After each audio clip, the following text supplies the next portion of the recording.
D2C brands have been riding on the wave of clean label brands, something FMCG giants have not been able to do for years together. That explains the series of acquisitions made by FMCG giants of D2C brand in recent times. And today I'm in conversation with the co-founders of Plix, Akash as well as Rishabh. Many thanks for speaking to us. Let's dive right in and talk about the Marico acquisition. That's been the biggest headline for the two of you all and the whole team of Plix, of course. How confident are you of your growth in the next few years? Because Marico is a big FMCG giant. What's your growth projection like for the next few years and what's their expectation? So the journey's been very interesting. Rishabh and I started FY21 at 10 crores, FY22 at 40 crores, FY23 at 106. So we're on a very aggressive growth trajectory right now. We see that FY24 we should be closing the year at 200 plus, and we want to just double that number in the coming years. Okay. So we see that having a strong FMCG player on board, as Rishabh said, will add a lot of value and will provide the infrastructure required to really scale this brand. And more importantly, they understand the Indian consumer really well. And that's one of the biggest assets that, from a value addition perspective, can be given to Plix. What your vision for Plix is for the next 5 years, what would that be? If you're roughly around what we are currently at, we're aiming to do 2x to 3x in the next 3 years. And Rishabh, one of the interesting things that you mentioned when we were talking earlier was how the conversation with Marico went on in the boardroom for almost more than 20 hours. So tell us about that and how this fell through for you. In fact, like the entire discussion with Marico, right, since the first time met was around 10 months back, and it's been a long journey, right, where there'll be negotiations with lawyers, bankers, audits, everything, compliance, right? And I'll tell you, like, just to make this deal happen at the right time, we were once in a room with like 8 to 10 lawyers, 3-4 bankers, M&A heads from Marico, and we were in a room locked up for 26 hours at it, right? Negotiating contracts, documentation. And like I think all of us must have had at least like 10 cups of black coffee. Like I think we must have got like a dose of at least 700 to 900 cups of coffee. There's a product of Plix called caffeine fizz. We used to do like two shots of those, 2 tablets, and have it just so that. And it works, right? So we saw at 26 hours. How happy are the two of you about this deal? Phenomenally I think we're happy. very excited. Yeah, phenomenally happy. I think for me, it's been a dream come true, right? I think when we started off, I was like, Rishabh, we just need to do 1 order a day and you'll be fine. You'll have money enough to at least get enough salary to doing maybe like, I don't know, tens and thousands of orders.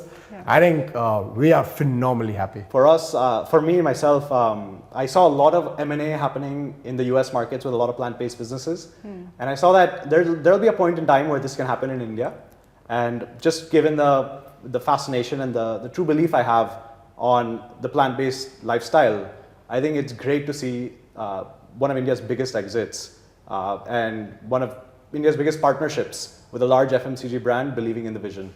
I'm just curious about the rest of the 42%. As founders, I mean, it's been your baby. You've been building it over the years, and it's difficult to let go of something like that. So for the rest of the 42%, as founders, what is your feeling? What's your emotion there?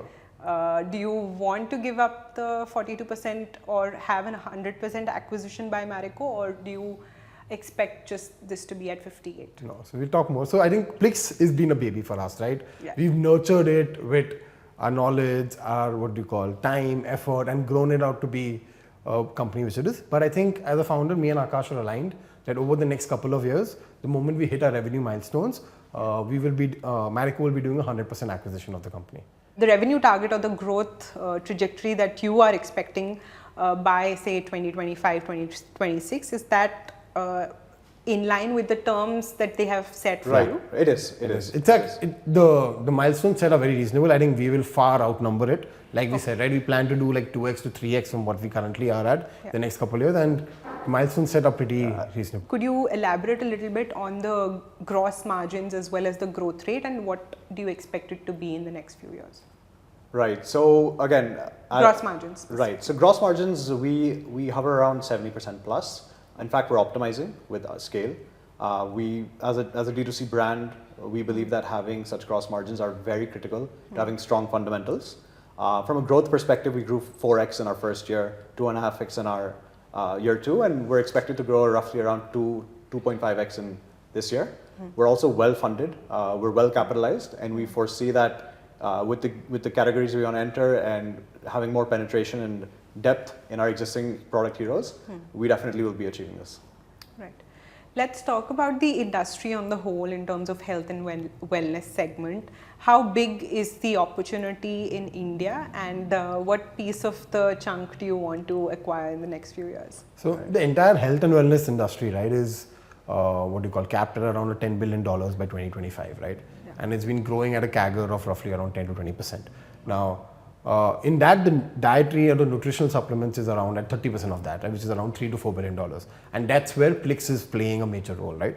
So it's a huge market and a huge TAM, right, which is very unfragmented at this point of time, right? We have definitely some market leaders, but brands which are innovating are very few of them, right? Plix is one of those new innovative brands which are innovating at this space. At this point, because Marico is on board, are you going to expand your SKU? Is there something that they've demanded, or from your current levels of SKU, what is it going to increase to? Right, so we're continuing to run the brand independently with our management and leadership team. From a product perspective, yes, we are rapidly increasing our SKU range. We have a very diversified portfolio of products and categories, as I've mentioned. We are looking to build depth within our nutraceutical products as well as our personal care products, as well as enter new categories. And we foresee that these are going to be key drivers for our growth. How many SKUs do you have at this point, and how much can we see it growing? Right, so we're at around 100 SKUs at this point. This includes flavor variants, size variants. We've built a very strong pipeline moving forward as well. And we foresee that we'll be launching around 5 to 6 products a month over the next year. And taking our product portfolio up to around 150 SKUs by next year. So what would the ticket size be in these new lineup of products, and what is it at currently? So roughly our average order value is around 1100 to 1200. Right? People like buying consumption packs of 1 month and 2 months, right, at our website. But the product ticket sizes will range from around a 600 to an 800. So usually people buy, when they come to our website, they like buying more than one item, and that's why the AOV has gone up. In terms of valuation, if you could spell out what the company stands at this point, and what do you expect it to be in the next couple of years? So currently, Marico has valued the company at around 636 crores. Okay. Right? That's how we've taken the 58% at around 369 crores.